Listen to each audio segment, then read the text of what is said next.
traditional questions, but I think it would be very interesting for our students to know about your beginnings and how did you decide to trace your career in as a collaborative pianist. I was a musical child, and so my parents sent me to a music school, specialist music school, and I worked very hard because I loved playing the piano more than doing anything else at school. So I worked hard on my solo piano repertoire, and I had a very ambitious piano teacher.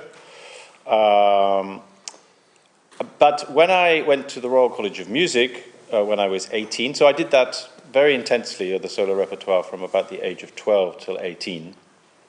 But I always felt, though I loved the music, and though I loved learning the pieces, when it actually came to performing them in front of people, I felt uncomfortable. I didn't feel comfortable in my own skin, and that wasn't just because I wasn't used to performing people, because I'd been going up on a stage because I was at the school. Every week of my life I was doing a concert of some sort. So I was used to playing to people, but I didn't quite feel comfortable. And then when I didn't realize that until I went to the Royal College of Music, and in the first semester you were required to play chamber music with your peers, other students who played other instruments who had come to the Royal College of Music for their first year. And for the first time, I played with a clarinetist, and I played with a cellist, and I played with a violinist. And in that first week at the Royal College, I thought, this is what I want to do. I don't want to play solo. Because suddenly I felt quite comfortable, and I loved having that communication with another person on stage, listening to them, they were listening to me. Somehow, it was just it was right for me. And from that point, when I was 18, after that I didn't have any desire to play solo piano. I went through college and did what I had to do, but I concentrated on chamber music.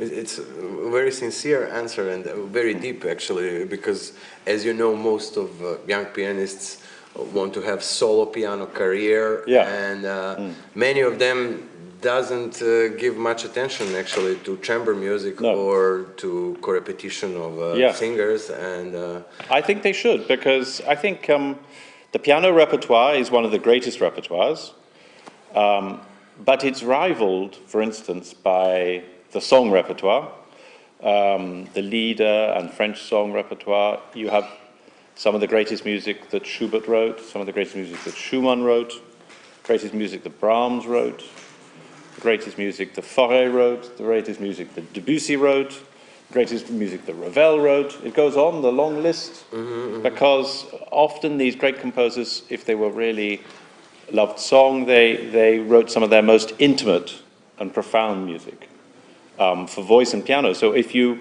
do concentrate in that world, you are going to play a wonderful repertoire. The only other repertoire perhaps that rivals it is the repertoire of chamber music with piano. All the cello sonatas, all the violin sonatas, all the trios, if you go into the world of piano trios, that's another amazing repertoire where you're sitting at a piano playing this great music, but you're always sitting at a piano playing this great music with somebody else.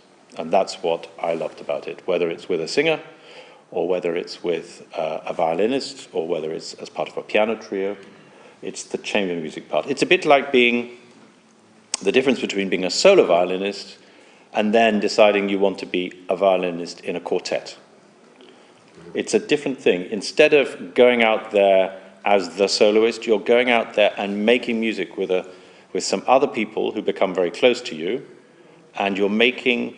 That's another thing that's very different. Instead of going out there and playing as one instrument, you are going out there and you're making a sound together, like in a piano, like in a quartet. And I often think that the best thing I can achieve working with a cellist or a violinist or a singer is for people to hear it as one sound, like a string quartet is one sound, not four separate sounds. And speaking about that, not what you prefer, but what's the difference, for example, when you follow singers or when you play with other instruments? I passionately believe that vocal chamber music is chamber music because the only difference, it seems to me, the voice is an instrument, you're working with the sound of the voice, but there's one very big difference, and that is that when you're working with singers, the words, you have words involved. And the meaning of the words, it's an extra dimension because before that song was written, a poem was written, almost always. And the composer almost always read that song, that poem, and was inspired to set it to music. So when you work with a singer, you are working also, as they are, on the language of the poetry and the meaning of it, and what it is in the meaning of the poetry that has inspired the music. So it's another dimension that is added to the music-making process, so which I find very inspiring. Extra layer in the score itself. Yeah, and that's always fascinating. I'm not a very good linguist, but by any means, but I do love the sound of other languages. So I love that, working with someone singing in French or singing in German or singing in Serbian. Just the sound of it, apart from the meaning, adds another element to the sound of the music, I find. Can we just go back a little bit, because you said that when you were 18 you decided, so that's quite early actually. Yeah. And so at first you were... But I think I was able to do it at 18 because I had been playing solo so intensely from the age of 7. You know, and certainly from 12 to 18, I did nothing else except play solo piano, hours and hours every day. So I'd had a very intense period earlier than most people. And so you start with your peers, with your student colleagues, but when did you start to have your first professional engagements, and do you remember some extraordinary artists, first artists extraordinary that you have worked with? Well, I started working, you know, in chamber music from about the age of 18 to 21. And then when I was 20, one of the slightly younger people at the school I'd been at, the music school, won a big prize. The BBC Young Musician of the Year, which gave him an enormous amount of concerts all around the country. And he asked me to play for these concerts. And so when I left music college at 21, I was offered all these concerts to go around with him. He's a one, well, Nicholas Daniel, who was here, a wonderful oboist. And that was a great start for me, but it also stopped me going abroad, because otherwise I would have gone and studied abroad.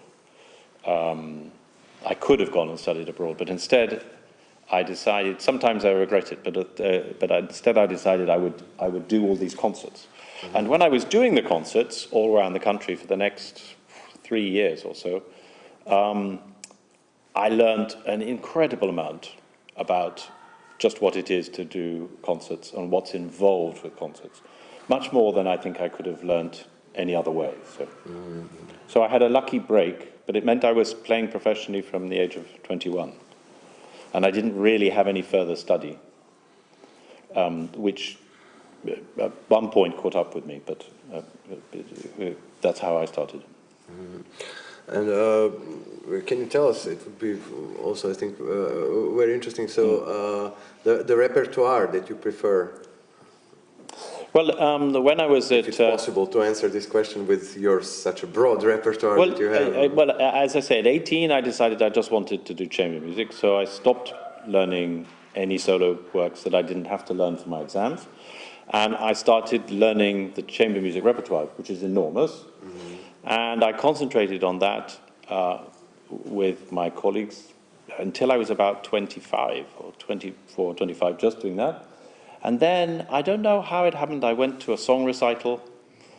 I'd always gone to song recitals, but I can remember there just came a time, I went to a song recital and Geoffrey Parsons was playing the piano.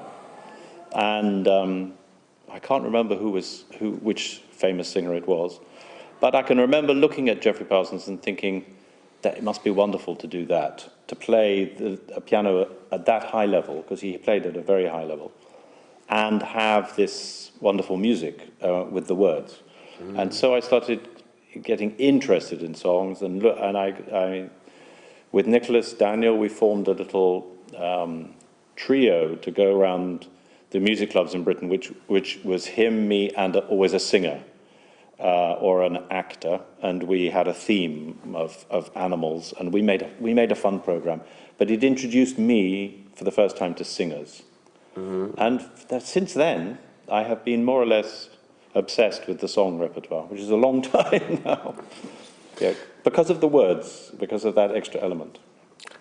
And can you tell us, because it's such an important thing, I mean, obviously to have, you have enormous affinity to collaborate with other musicians, but sometimes you have to work with very strong personalities, and how do you deal when something is maybe... Well, it's interesting. I think if you're going to do what I do, you have to get on with people. You have to be you have to find it quite easy to get on with people, but you also have to be quite a strong personality yourself, otherwise you'll get pushed down all the time. So you have to stand up for yourself and be your own person, but also be open to being friendly. And on the whole, people I've worked with have become my friends, and it's a very nice relationship. Two or three times it's not gone well, but that's out of hundreds. So, do you have some anecdotes maybe to share with us? You don't need to mention names, but no, I can't think of anything immediately at the moment. But no, I did have some. I've had some tricky times. I had quite early on. I had a horrible time with the manager of Victoria de Los Angeles, because I was very honored.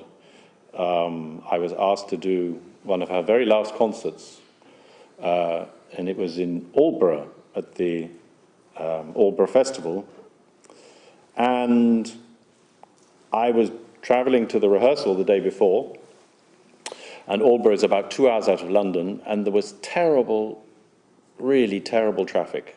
There had been some accident, and I was stuck in a traffic jam, and I rang it was the days before mobile phones, that's how long ago it was, and I found a telephone box, and I stopped the telephone box, and I rang up the Aldborough Festival, and I said, you must tell Victoria de Los Angeles that I'm going to be late for the rehearsal. And this is, me, totally unknown me, keeping Victoria de Los Angeles, one of the most famous singers of the last 50 years, waiting for her rehearsal. And they said, when they were there, they said, oh, well, we'll hand you over to her manager. And her manager was just sometimes you come across horrible human beings. He was just a horrible man. And he just said to me, well, what do you mean you're going to be late? Who are you to be late for Victoria de Los Angeles? So I said, I don't know what I do. He said, well, you better not be late, otherwise you won't do the concert. And he put the phone down. And so that was a very unpleasant experience, but one of the very few. And when I got there very late, and she was absolutely fine.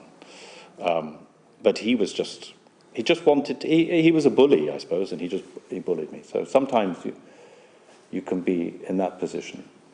And it's important for students also to know that experiences can be sometimes very pleasant, sometimes not so pleasant, and to be prepared. Yeah, but I think the most pleasure comes from working with people who are your peers. It was a great experience to work with Victoria de Los Angeles because she's a singer I loved. But, my real experiences of music making are with the people I grew up with. And for instance, I've just been on a tour in America with a wonderful Canadian baritone, Gerald Finley, and we have been working together since we were 28.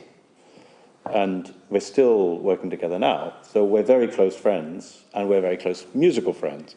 And that I think is the best, that you find partners to work with who are more or less your own age, and you go through your careers together. Sometimes, yes, you'll have a chance to work with some great famous person. But mostly it's finding people who you like and you get on, and you make your careers, if you're lucky enough, you make your careers together. Great, Yeah. great.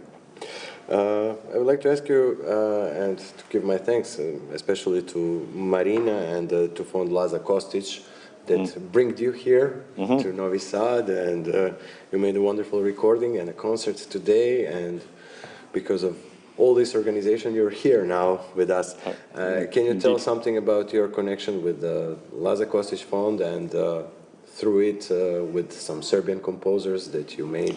Well, it's all through Marina, really, because we are friends from when Marina was living in London a long time ago. In fact, we were discussing how we actually first met. We can't remember how we met. We think it was through a concert promoter called Erica Goddard. But we're going back a long way into the mists of time, so it's hard to tell exactly. But it was Marina who in 1988 said, I want these two young musician friends of mine, Nicholas Daniel and Džulijusom Drejkom, to come out here and do a concert for the inaugural concert, I think, for just the start. In Novi Sad, studio and radio in Novi Sad. Yeah, yeah. And we also did a concert in Belgrade. Yeah. In Serbian Academy of Yeah, that was all arranged by Marina. 400th concert, Jubilee concert. Jubilee concert, that's right, yeah. And it's through Marina that I've stayed in touch with Serbian music, and on this occasion now playing new pieces by young Serbian composers and working with two very talented young Serbian singers. But it's all thanks to Marina's work and efforts. And it's been a great pleasure to come back. You've made such a fuss of me. I feel very spoiled. Can you tell us something about you as a teacher? Because it's first of all, does it help in your professional career in a way that? Yes, I think teaching is essential. I've always taught all my life. When I was young, I was teaching. I never taught small kids, but I taught beginner adults. I can remember driving all around London teaching beginner adults lessons to make pocket money, to make the money enough to live. So I've always taught all my life. And then at one point, I was invited to the Royal Academy of Music to work with the singers there. And then they changed it so that I was a professor working with the pianists. But there's never been a time when I wasn't teaching. And once I was teaching at the Royal Academy, then I was teaching young pianists who were doing more or less the same as me. And then about 12 years ago, a friend of mine, who actually had been a student of mine at the Royal Academy of Music, she was working in Graz in Austria, and she said, you must apply for the job here in Graz, because there's a wonderful job. It's a half-time job, so you could do it. And Graz is a wonderful place, and the German-Austrian system is, in my opinion, the best system. If you're a professional musician like myself who's going around doing concerts, it gives the opportunity to a musician to actually have a professorship which is so flexible, you can still do your concerts. In London, you can't do that. In London, if you're going to have a professorship, you have to be in London 4 days a week teaching. And that stops you going around doing concerts. But in Germany and Austria, if you have a half job, then you can do what I do, which is go once a month. I have a class for advanced pianists, masters and postgrad pianists who want to be song pianists. And then I go there every month for 4, maybe 5 days, and I teach them in the class. They give me a nice room to work in, and I can teach them any time I like for those 4 or 5 days. And then most of them don't live in Graz. They come from Vienna or Torino or wherever they live. And they also travel to Graz, like I do. And that's something that's been a great pleasure in the last 10 years or so, because before that I was just teaching the little I could at the Royal Academy, and now I've got this regular thing, and I have a regular connection with those students.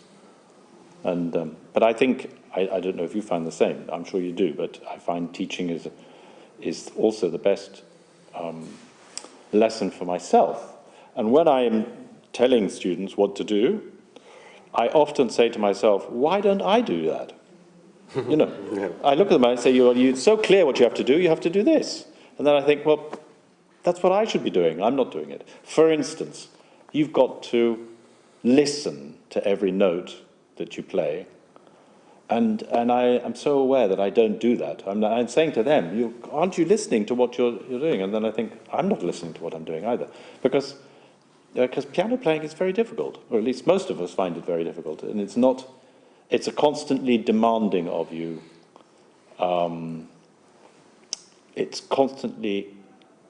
The music is constantly requiring you to be better than you are and to do better than you can. Mm-hmm. So that's why I don't think if you're a pianist you get bored. It's too difficult. Yeah. Mm. And can you compare, since you have worked in England and now you work in Austria as well? Mm. You already said something about the difference in the system itself, but can you compare students? And I mean, both schools are obviously very international. Yeah, they are international. So, I mean, I've got, out of my 6 students, I think only 1 is Austrian. 1 is German. 1 is 2 are Italian. And 1 is Chinese American. So it's a very international. They could just as well go to London and study. I often say to students, but when I do master classes, sometimes people come up and say, where could I study with you? And I say, well, I suggest you apply to Graz. It's not easy to get in, but I suggest you do, because it's a real bonus if you live there, because you'll learn German, and that in the world of song is a real advantage. Yeah, for sure. Yeah. So I encourage them to come and study in Graz so that they can really get to grips with German. Now, one of the good things the German and Austrian Hochschulers insist on is that you have to pass a German exam in order to be able to stay on the course. Mm-hmm. And so you really are required to sort it out. And I had one American student who refused to learn German, and for some reason, I don't know why, and they kicked her out in the end, because you don't pass your German exam. In fact, it's just happened to me now. One of my students hasn't passed his German exam, so he can't study with me this semester. He's got to redo it, and then he can do the semester again, but he can't study until he's passed the exam, which I think is quite good. Yeah, for sure. Mm. And what would be interesting also for our younger students, you know, can you tell something about the position of artist in today's world? This is maybe too general question and a tricky one, but in sense that what is happening with classical music in general, you know, like opportunities now. COVID made very difficult life for many artists, especially freelancers, and new media and possibilities. And I think it is changing. I don't know. I mean, COVID is an exceptional case. I mean, it's been awful for all musicians like myself who are performing, because we haven't been able to perform, as you all know. But I hope now that it's ending, and we'll look back and say those 2.5 years were extraordinary, and thank goodness things have got back to normal. I mean, my first start with COVID was I had a concert at La Scala Milano, and I thought it was very strange when I arrived in Milan that there were so many police at the airport. But I'd heard about that there was to something. This is in February 2020. And we did the rehearsal for the concert, and then I went and had a nice meal and went to the hotel, and the next day made my way to the concert, you know, to La Scala. It's always a big thing to do a concert at La Scala. And I was shown to my changing room and everything, and then I did the rehearsal on stage, and then I went for my little rest, which I have on the afternoon, and then someone knocked on the door, and it was the general manager of La Scala, and he said, the concert's cancelled. Everything in Milan is closed. That was February the 23rd, 2020. And really, I hadn't heard anything about it before. And from that point on, life was very difficult. But that's a separate thing. The story of how classical music has changed, I find that's a hard one to answer, because I think it does vary from one country to another. Though there are definitely certain things that seem to be the same all over Europe and America, which is that music in schools is not as important any longer.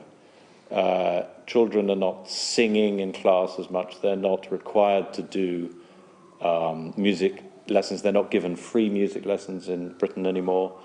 And the arts are generally considered not as important as subjects like economics or mathematics that they will perhaps one day earn a living doing. And I think as a result of that, if children are not having access to classical music, if they're not hearing it as I heard it at school, and as my children heard it at school too, but we have connections with our local primary school, and I know it's a real problem, then I think it will become harder and harder for classical musicians to have an audience, because I think the audience comes from people who love music. Most people are exposed to music not in the home necessarily, but at school, and I think it makes it very difficult. But I also feel that, in a way, classical music has a privileged place in Western culture. And, for instance, in Britain, we have a radio station, one of the BBC radio stations that's just devoted to classical music, which supports several orchestras, and which plays classical music and sponsors classical music and puts on concerts for classical music all the time. And I think that's a very privileged position. I mean, that's been there all my life, and it's now more threatened than it was. But I still feel that, as a classical musician, we have a very, considering that it's an art form which isn't so easy for people, I think we get a lot of access and respect in a funny sort of way. So I think in many ways we're very lucky, but I think it's also under threat. Yeah. Well, in a way, this is an optimistic. Yes. In a way that, I mean, pessimistic part is, of course, the role of music in society, which obviously needs to be strengthened in. And I think it's from the schools. It's because of education. I mean, for instance, my colleague Christoph Bregadien, who's a wonderful German tenor, great leader singer, he said when he was singing 30 years ago, everybody knew all the poems, the famous poems he was singing, Erlkönig, An den Mond, I don't know, any of the very famous Lied. They had learned, they'd heard them in school, they'd sung them in school, and they'd studied the poems of Goethe and Schiller, and they knew the poems, and they could just recite the poems. And so you'd be singing to a German audience that knew the poems. And he said that's completely changed. They don't learn Goethe and Schiller in school any longer, unless they particularly take a literature. They don't sing Schubert in the schools anymore. So they don't know the songs. And he says that is where the danger is, because if you didn't hear that as a child, I don't think you're going to come back to it. Very likely you won't come to it as an adult.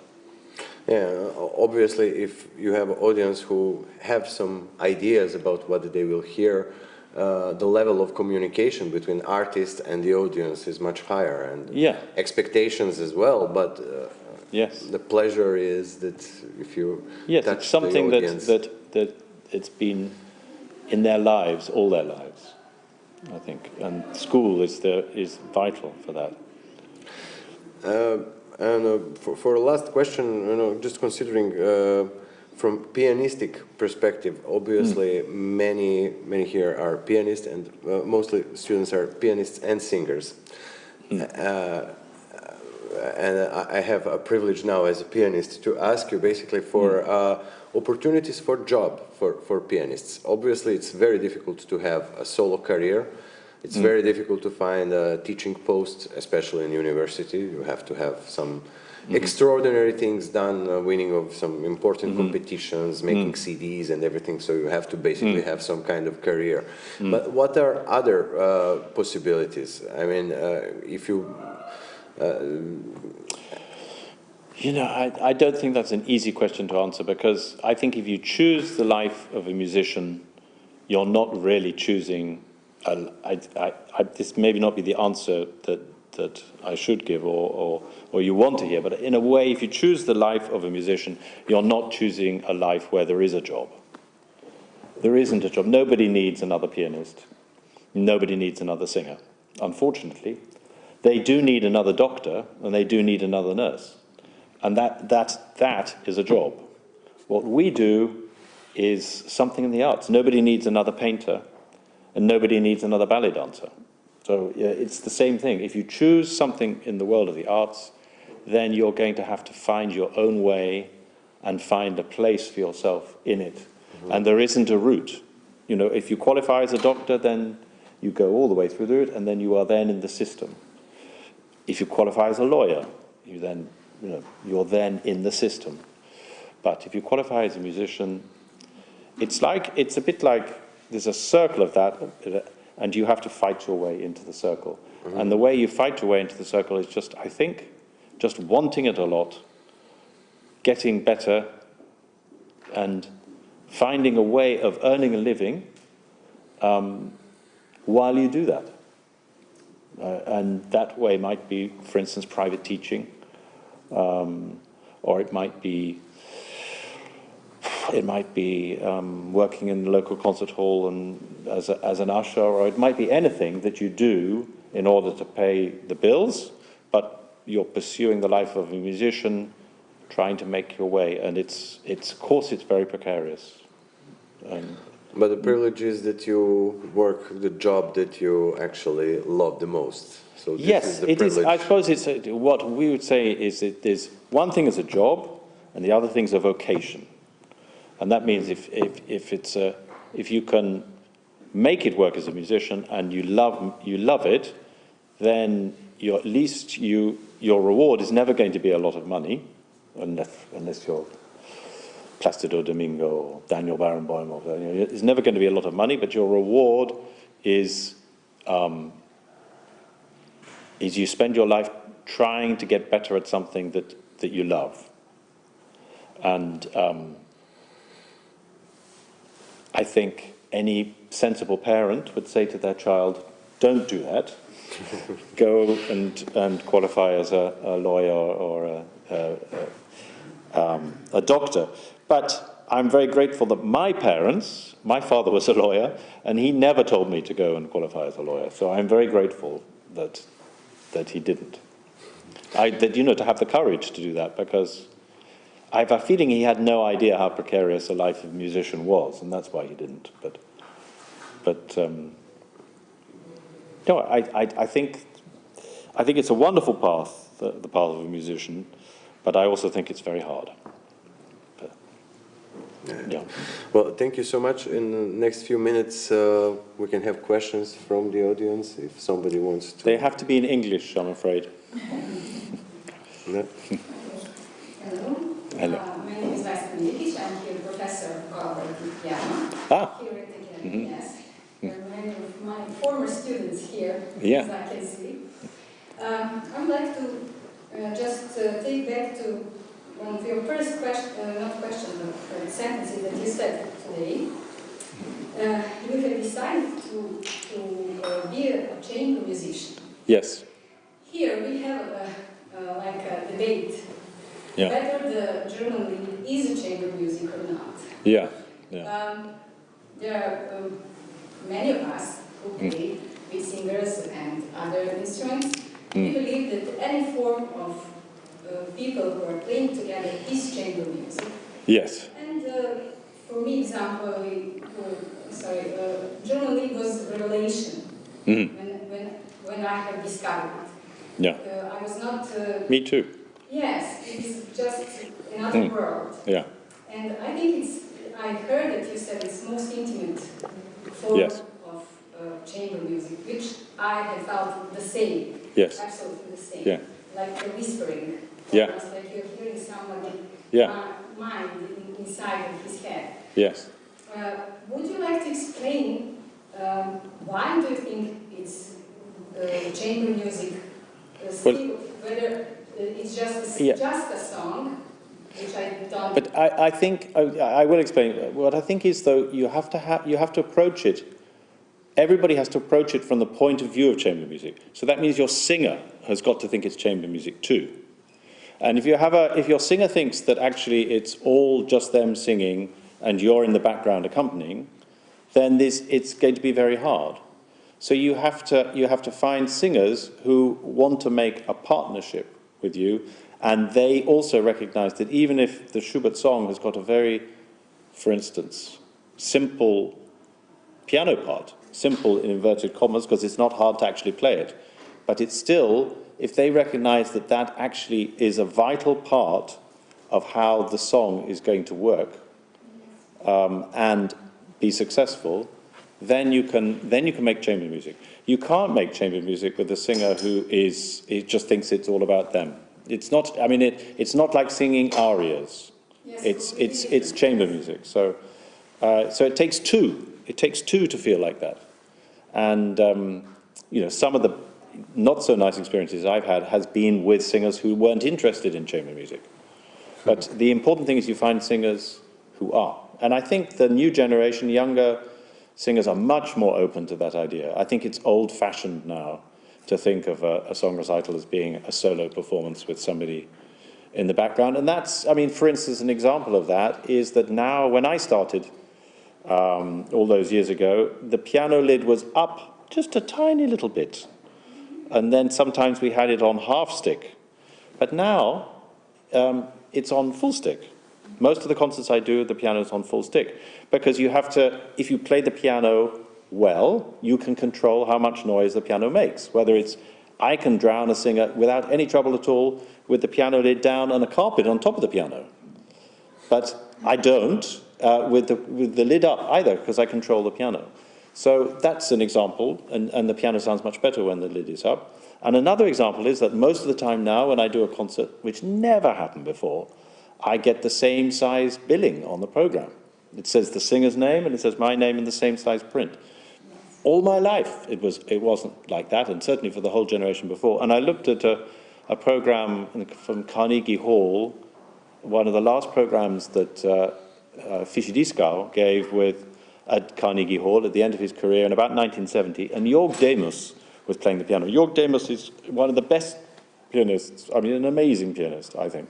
And he was amazing at playing songs. You can hear him on record with Fischer Dieskau. He's absolutely fantastic. Fischer Dieskau's name was like that, and Jörg Demus was just teeny, teeny. You could just see it there. And that was 1970. And, a lot has changed from that time. And another sign of that change is that there are so many solo pianists who are seeking out singers to play concerts with.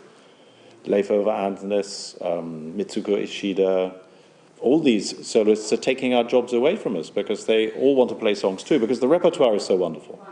And the singers now are much more open to the idea that it's a partnership between two people. Sorry, can I just ask? You said singing areas are different than singing songs. Yeah. But you are going to play with the Vecchio Polenzani and Joyce Di Donato. Yeah, but I never play arias. Do you feel difference when they sing songs apart from the Well, I would never play an aria with them on stage. They would I never play an aria. So if they do a recital with me, then it'll always be songs. So there are no arias. I mean, that's another thing that's changed. A song recital doesn't have arias in it. An aria recital is something you do with an orchestra. It's excerpts from opera. But, you know, I'm playing the piano in chamber music. My part was written by a great composer who is usually a pianist himself or herself, whether it's Clara Schumann or Johannes Brahms or Franz Schubert or Mozart or anybody. They're all keyboard players themselves, and you're playing the music they've written for themselves to play. But I wouldn't play an aria in a song recital. Okay, thank you so much. One more question? Good evening.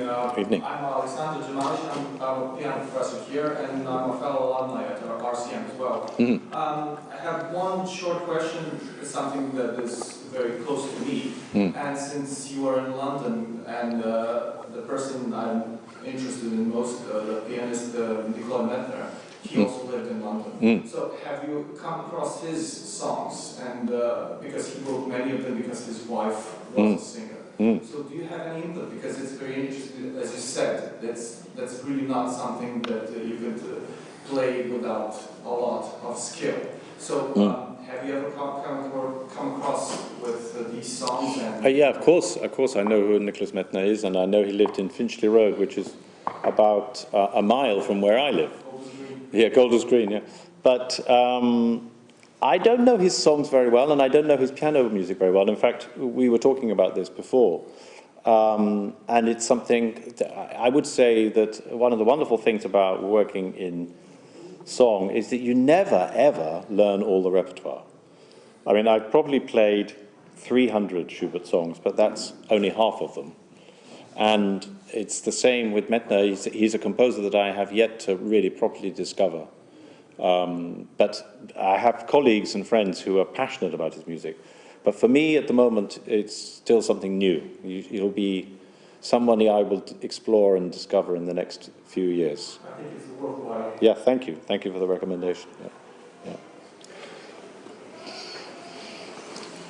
Well, thank you so much. It was a pleasure having you here. Thank you for your questions.